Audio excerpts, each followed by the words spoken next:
we are talking about comparing companies to figure out which one to invest in. So the first thing you want to do when you're comparing companies is look at the global economy and look at your country's economy so that you can figure out what's going on in the big picture, what direction we're going in, and if the industry that you're about to choose is going in the right direction that aligns with that country's economy. What I mean by that is if global oil prices are crashing, you probably don't want to get into an oil and gas extraction company. If the financial crisis is re-happening and all the banks are going down, don't get into financials. Be aware of what's going on in the big picture. After that, identify an industry that you want to be in and identify who the best-in-class company is. By that, I mean who's the largest, who makes the best product, who has the most popularity, who sells the most product, something that distinguishes them as the best in some way. And then find a couple of competitors to compare against them so that you can get a good depth and diversity within that industry of the different companies so that you can make an informed decision about which one you want to be in. For this example, we're going to focus on the technology industry. We're going to look at Apple, Microsoft, and IBM, and we are going to figure out which technology, basically computer company, we want to get into because we see value in it. And the way that we are going to compare these companies and evaluate these companies is by doing a breakdown using 4 different metrics, 4 different ratios. These ratios are the net profit margin, price to earnings ratio, the liquidity ratio, and the dividend yield. So what's going to happen here is we're going to compare 3 different companies based on 4 different financial factors. Now, to do this, I've made a spreadsheet here. We've gone through the ratios in a different example, and I've made a spreadsheet here, and we've got the companies listed out over top here. So Apple, Microsoft, and IBM based on their ticker symbol at the top. And then on the left here, we have the 4 factors. So net profit margin, price to earnings ratio, current ratio, and the dividend yield. So when we go through this chart, we can see that Apple has the best profit margin at 24% compared to 20% and 11% from the competitors. We can see that Microsoft has the best price to earnings ratio, meaning that they're the lowest price for the amount of money that they are earning relative to the amount of money that they are earning. They could be perceived as the best value for the earnings that every share is generating. That's what this ratio is saying. When we look at the current ratio, this is basically comparing the current assets to the current liabilities. And we can see that Microsoft also wins this category. It means that they have more cash in the bank or marketable securities or inventory that they can convert, basically assets that if all of their bills came due tomorrow or something bad happened, they would be able to withstand longer than Apple would be able to and longer than IBM would be able to, pretty substantially in this case. And then the dividend yield. So this is an interesting one. This is how much money the company is paying back to its investors through dividends. So when we go through the income statement, you got your revenue, you've got your net profit at the very end of it. And then that net profit, the company decides how much of it they want to pay back to their shareholders as a dividend. That dividend is usually represented as the dividend yield in comparison to the price. So if a company pays $5 in dividends throughout the year, and their stock price is $100, they would have a 5% yield. In this case, Apple has a 1.1% yield, Microsoft has a 3.5% yield, and IBM has a 5.13% yield. So now we've got our 3 companies, we've got our 4 different ratios that we're going to use to compare them, and we've highlighted which company is the best at each ratio. So when we look at this, the first glance, it's easy to say Microsoft. It has 2 winning ratios. Apple and IBM both have 1, so Microsoft is where you should invest. When you look at this data, though, we need to dive a little bit deeper just to confirm that. So when we look at the net profit margin, there's a 4% difference between Apple and Microsoft. Not a huge difference, but substantial enough when we're talking about the kind of money we are. So small difference there, but when we look at IBM, both of them are almost double what IBM is. So IBM, clearly, low profit margins, not a great sign there, just as the overall business, their ability to convert money coming in into net profit, not a great sign from the company there.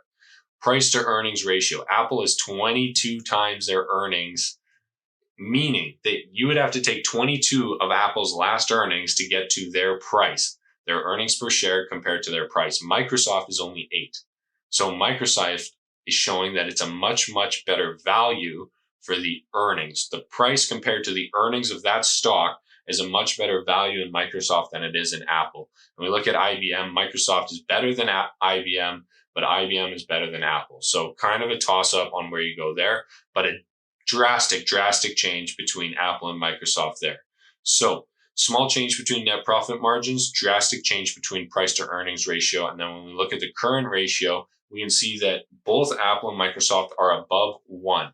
That means that they have more assets than they have liabilities. However, we can notice that IBM is below 1.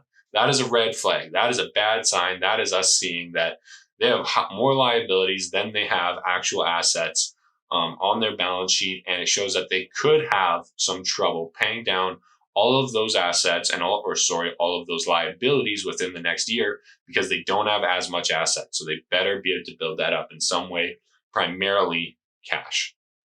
So after looking at this, I'm 3 ratios down into this, and I can see that IBM has the lower profit margins. They're middle on the PE ratio, but they have a terrible current ratio, and I can see that they could have some liquidity problems. Already, IBM is out. IBM is just not the place that I want to put my money. I have some concerns there. The profit margins aren't high enough for a technology company. Their PE ratio is actually fairly decent. It's kind of appealing, but their current ratio worries me a little bit. And I know just from my knowledge, I haven't bought an IBM computer in a while, and I don't know too many people that have. So I know they did launch IBM Watson. I don't know a lot of information about that, but so far the financials don't look good on IBM. In my head, I'm thinking Apple or Microsoft. When I get down a little bit lower, I'm looking at the dividend yield, and I see a 1.1 compared to 3.5 compared to 5.13. Now, IBM is showing 5%, probably because their stock has drastically fallen over the last little while. When I look at Apple and Microsoft, their stocks have risen over the last little while. They've dipped into COVID, but they're starting to come back up, and they're still holding at least a dividend, which is nice to see. Now, Apple is at 1.1% dividend. That's pretty low. That's not really going to account for much. It doesn't even cover inflation in these days. But I see Microsoft is currently at a 3.5% dividend yield. Now, that is appealing. That is actually something substantial. That is a little bit of income. It covers all of the inflation. It could grow over time. And that's a nice little piece of dividend. It's not great, but it's nice. Compared to the 1.1, it's literally 3 times the dividend. So when I look at this chart now, if I compare just Apple and Microsoft, I see Microsoft has a better price to earnings ratio. They have a better current ratio, and they have a higher dividend yield. They have close net profit margins. That's a difference of 3.5%, 3.6%.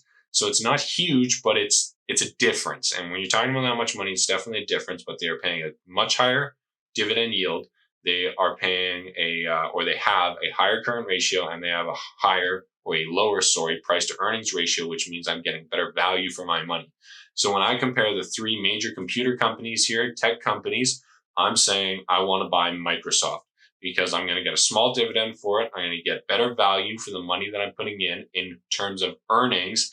And they're a very safe company. They've got tons of assets in comparison to their liabilities. So I really like Microsoft as a purchase when I'm going to get into the computer industry. So that's how I would look at this chart. In summary, we are going to use ratios to compare the company performance within an industry. We're always going to compare companies within the same industry, and we're going to use the ratios that are important to us for that industry. For instance, if we are in a startup or a pharmaceutical company or a biotech company, they're not going to pay a dividend at all. So we are not going to look for a dividend yield. If we are in a very older industry, like let's say we're doing soda pops, they're going to pay a dividend. We are going to be looking for a dividend yield when we evaluate that industry.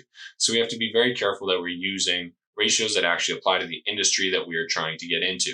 The other thing is I only looked at 4 ratios here. You could do this exact same technique with 10 or 15 or even 20 and basically go through and say which company is the best, and then take a second glance and evaluate that information to make sure that what you're seeing is completely accurate.